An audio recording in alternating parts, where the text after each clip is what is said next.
And away we go. It is the Nightcap right here on BearcatJournal.com. I'm Chad Brendel. He's Aaron Smith. This show, as always, is brought to you by our good friends at Galactic Fried Chicken. Visit www.galacticfriedchicken.com to download the app for Android, iPhone, everything Galactic. Get down to Dayton, Kentucky. Tell them to pump it up. Save yourself 15% off your order. Aaron, to go back to our conversation from yesterday, I did try teak tonight from Urban Artifact, the tropical fruit tart. I liked it. I don't know that fruit beer is my jam. So what I will challenge you to do, drink one of any of the fruit tarts after you've mowed the lawn. It hits different. Yeah, I'm sure that's true. I just don't know. Like I'm a casual drinker. I like to, like, as we're doing content, I like to have a couple beers and like they're traditional pilsners, right? Like lager, pilsner. You know, this is opening your palate. So do it. I liked it. Like it had a really good flavor to it. It does. Teak's a good one too. Yeah, I just don't know that that's like it. I'm old now. Look, just because you wouldn't buy a 6-pack of it when you were out and about doesn't mean that it's not good. After it is good. It very much is good. I'm not saying I didn't like it. You're right. I'm saying it's a palate. Like I'm gonna have to do some work here to get into the world of fruit tarts. Is what I'm saying. And I'm going to struggle to actually convey my thoughts properly tonight. That's fine. It's your birthday. Happy birthday. Thank you. You went out in Athens. You had a good dinner. I'm I'm sure there are a lot of people like me that like if we're gonna be honest with our sponsors at Urban Artifact, we got to have this open conversation. You're right. Like I've got a fridge full of the shit now. I'm gonna have to learn how to like it. I wasn't saying that it wasn't good. That wasn't what I meant. It was just preference. You know, it's just you have to figure out when and where and how. Listen, I will not drink fruit beers with certain foods because it doesn't make sense. Like it's almost like the same as wine, right? Like there's different wines you would drink with different foods, so you kind of have to filter out where and when you can have it that it makes sense. Teak made sense, like you said, cutting the grass or like sitting out side when it's 97 degrees. No, don't go outside when it's 97. I went outside for like 12 minutes today. Twice with the dogs and once to go to dinner, and that was it. Same. Gross. Didn't do it. But I'm gonna evolve. I'm gonna continue to try all the different stuff that is in the fridge, and I'll find something I like. I liked teak. I don't know if I could have like 4 or 5 of them. So I have one of my empties from last night sitting here, the key punch. I didn't move it the extra 3 feet to the garbage can here. It happens.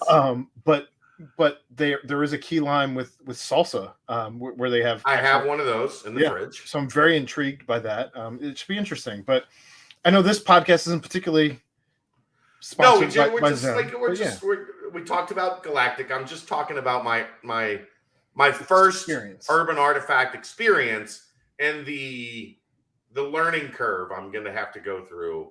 The evolution of Chad's palate should be very interesting.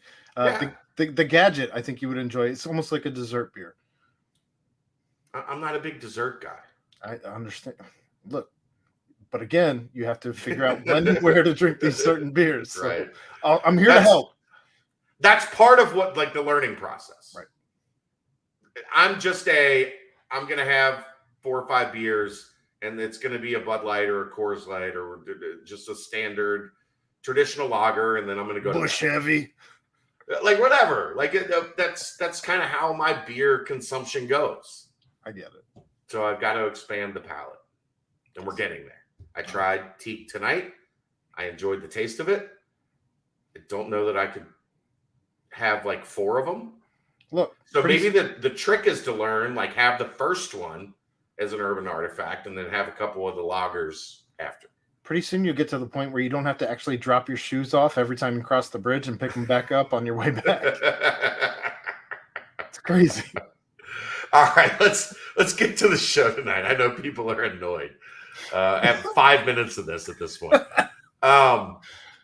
So on Monday night, Cincy Thoroughbred asked a question in the BBP mailbag, and now that he revisited, I see what he was saying.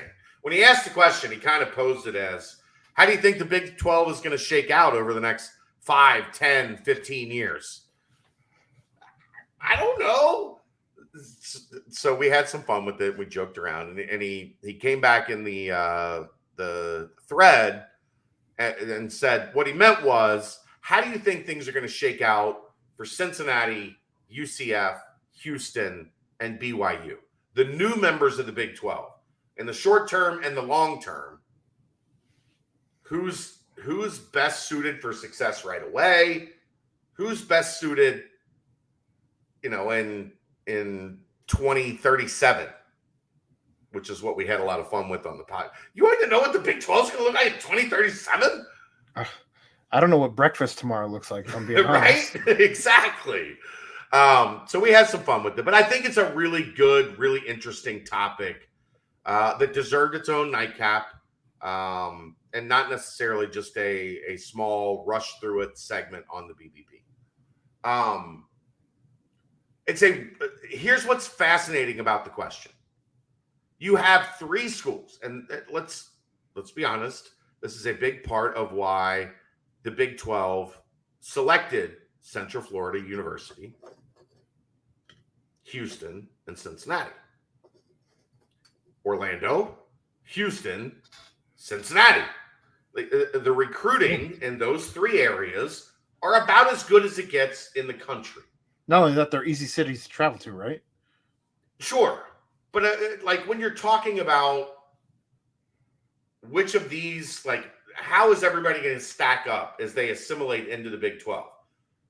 It will come down to how well does Central Florida recruit Florida? How well does Houston recruit Texas? How well does Cincinnati recruit Ohio? Okay. I think those are the critical factors in terms of what working your way into success long-term in the Big 12 looks like.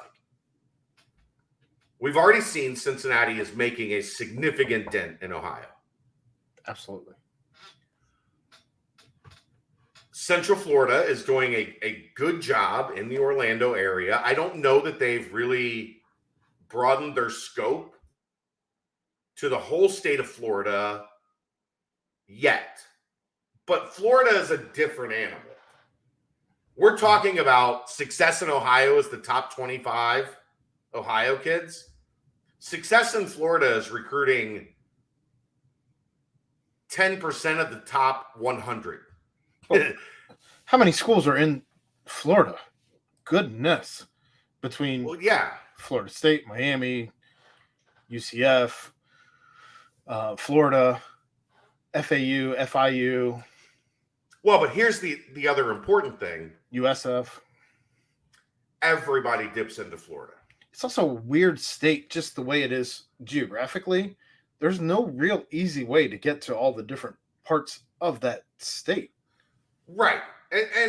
But the thing is, everybody recruits Florida because every year, here, let me pull this up because there's always a wild number to me when I look at this, just in comparison to when we talk about Ohio, right? We talk about there's 6, 7, 8 4-star kids in the state of Ohio, and a lot of every high 3 stars after that.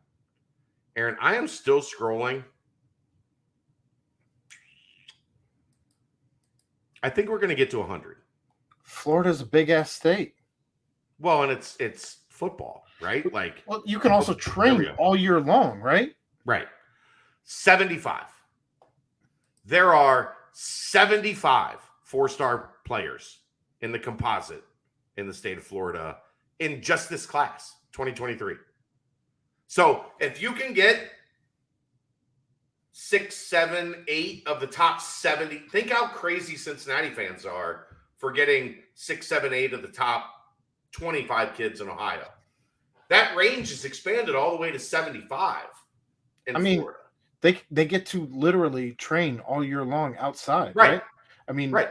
Griffin Merritt talked about that last night on the podcast, where you're outside in the southern states all year long and you know what you have. Whereas in Cincinnati, they're practicing in the bubble. Same goes for football, right? Like, it's very difficult to try and figure out what you have when you're practicing in a bubble compared to where your standard environment would be. Right. They have a great chance at CFU to make an impact in this conference. Is that what we're calling? That's what I'm going with now. Central Florida University. CFU. That's that's what I've decided to change. They have a chance to really make a splash there. Like, if you're getting, let's just say, 4 or 5 of the top 25 kids in Florida and another 5 or 6 from the top 75, and you're building your pipeline with that, you got a chance to really, really take off. Houston is interesting because Houston's place in Texas has essentially been kids from Houston that commit elsewhere and then transfer back. They have 1 commit. Is that what you said? 2, actually. 2. They have 2 commits. Only 1 that's ranked in 3, 4, or 5 star. Yeah, they have 2 commits in the class of 2023. Like, that's insane for a school that should. They have 1 87.36 commit, right? Like, 17.36 is their score, their cumulative score. Cincinnati is 207.73. Think about that gap. Can Houston really sustain a high-level competitive team relying strictly on the portal? Because that's where they're at. Like, we're halfway through June. This is supposed to be go time in college recruiting right now, in college football. And even for UCF, I mean, we see plenty of, UCF only has 6 commits. They're going to make up the ground with the rest of their commits. Are they? We'll see. We'll see. Like, you know what I mean? I guess in Florida, it's a little bit different also in that, like, the senior year tape is really big down there because there's so many high-level teams and athletes and players. But if you're UCF, you're also coming halfway through the month of June and official visit season, and you've got 6 commits, 1 4-star, 5 3-stars. Yeah, your average score is great, 87.9. Sure. That's above Cincinnati. Agreed. But you've got 6 commits. You just wonder where the rest is coming from. Like, is it going to be right all 3 stars? Is it going to be, are you going to get, a straggler 4-star here or there? Who knows? There's a lot of time left, but I mean, you're also starting to see the pickings start to dwindle.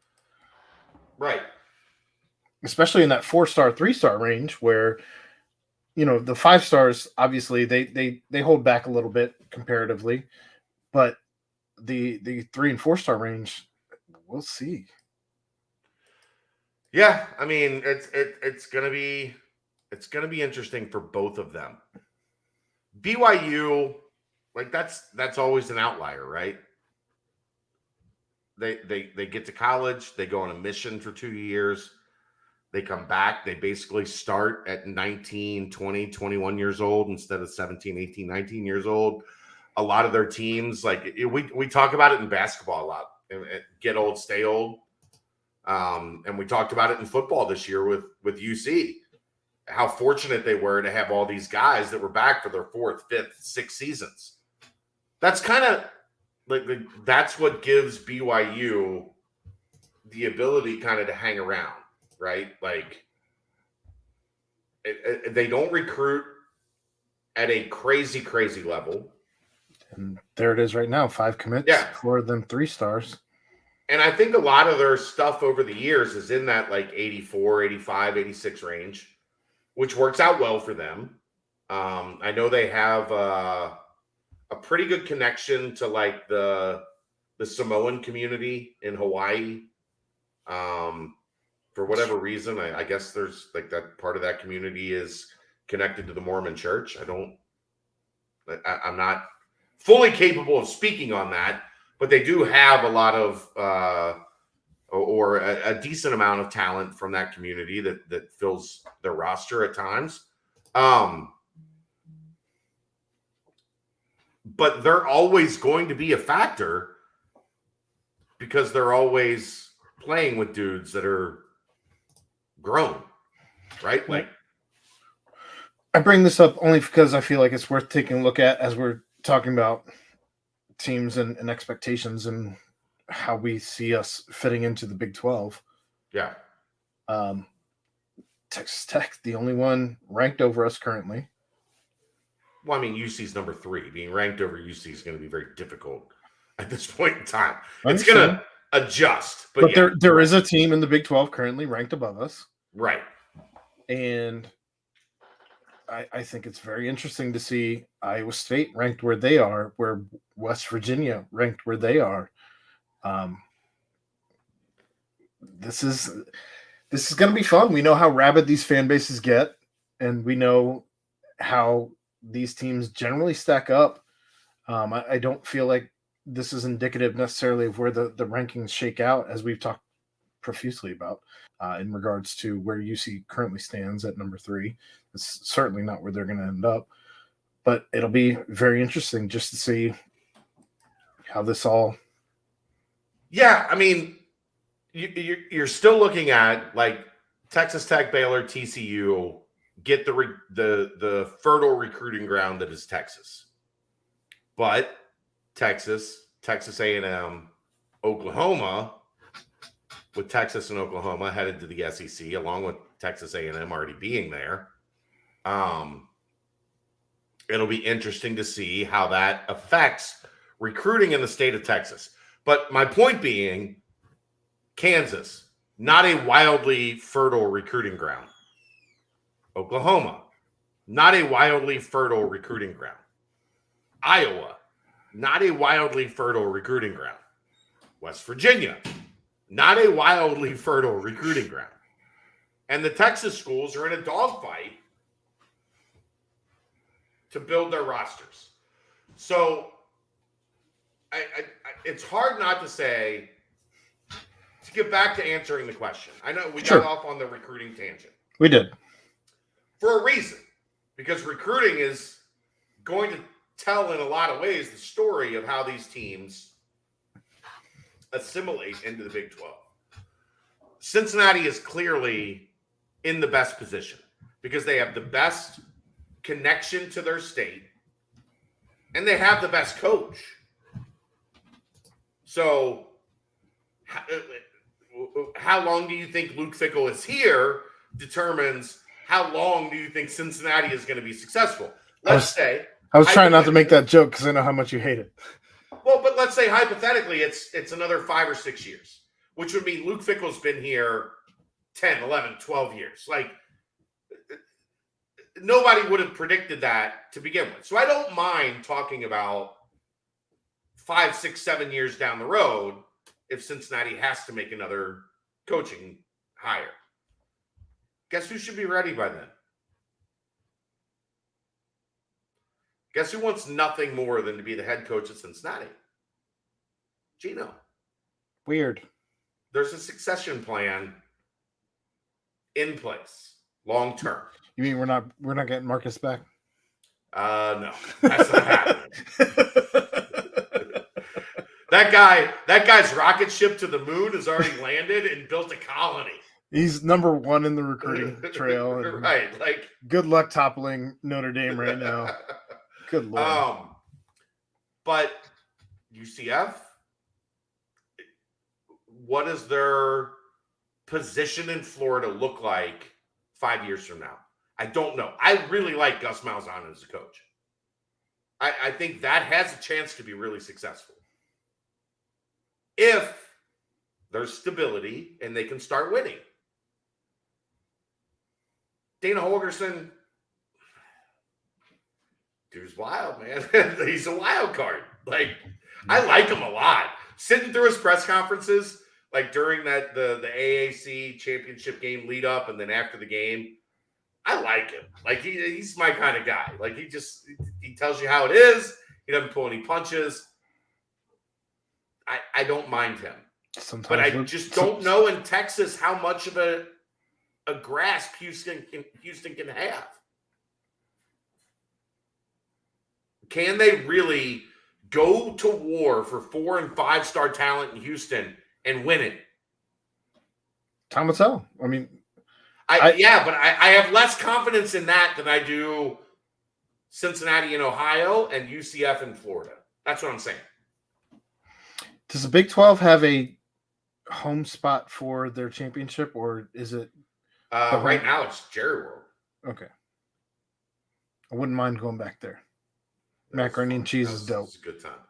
And like down there in December to get out of here and go to Texas. Sign me up. Except for the drive home when everybody in the ice storm. That's the problem down there. Damn near 360'd my car. Yeah, that's van, whatever I was driving. If you're going to drive home in the ice, you're in trouble. BYU, I think they're going to be good consistently. I don't know how often they're going to be great, right? Like, I can see BYU being it took Zach Wilson, right? Yeah. I'm going to make a great analogy. I could see BYU football being in the Big 12 what Marquette was in the Big East. When you get a guy and you're amazing. Well, no, but if you look, like, if you go back and look the 10 years that Cincinnati was in the Big East, like that window, or in 8 years or whatever it was, Marquette was almost always in the top 5, but they were just always 4th or 5th, right? Like, they were never, even with Jay Crowder and like that group. I don't think Dwayne Wade played in the Big East. Did he? You sure? Was that? Maybe that's a conversation for another day, but no, UC went to the Big East in 2005. I don't know. Dwayne Wade was in the NBA by 2005, right? If it was way earlier in this podcast, I wouldn't mind doing the research, but we're already at 23 minutes.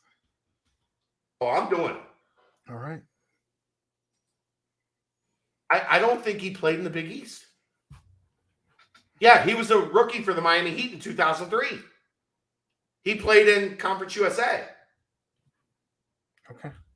But if you look at Marquette, when they were in the Big East with Buzz, like that Jay Crowder, Jimmy Butler, like, they were always right there, 3, 4, 5, but they were never at the top.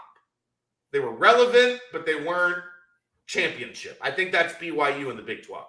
I think most years you'll see BYU 3, 4, 5, like messing around and ruining someone's season. Right, exactly. And I think that's the standard for BYU. There'll be a year or two where they jump up and they, like, when they have a Zach Wilson. I think that'll be UCF. They contend. Maybe.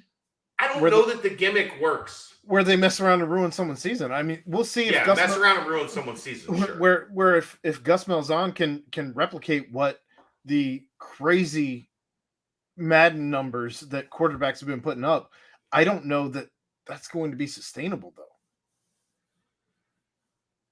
College football is changing. How people are recruiting is changing. We've been talking about this with UC. The position's this entire offseason. Right. The cornerback position is changing to where you have guys. The safety position is changing. The linebacker position is changing. Defense is changing in college football to defend what has been the trend for the last decade in college football. Can UCF still run out a shit ton of dudes that are 6'1" and under against rosters of teams that are now 6'1" to 6'4" with similar athleticism. TBD. Yeah. All right. We'll get out of here. I knew this would be a fun topic. That's why I wanted to do it on a nightcap. I didn't want to do 25 minutes on a BBP on this. So now here you go. And we'll talk to you tomorrow. You're welcome. It's the nightcap. Brought to you by Galactic Fried Chicken. Happy birthday, Aaron. Thank you. Right here on BearcatJournal.com. Sit!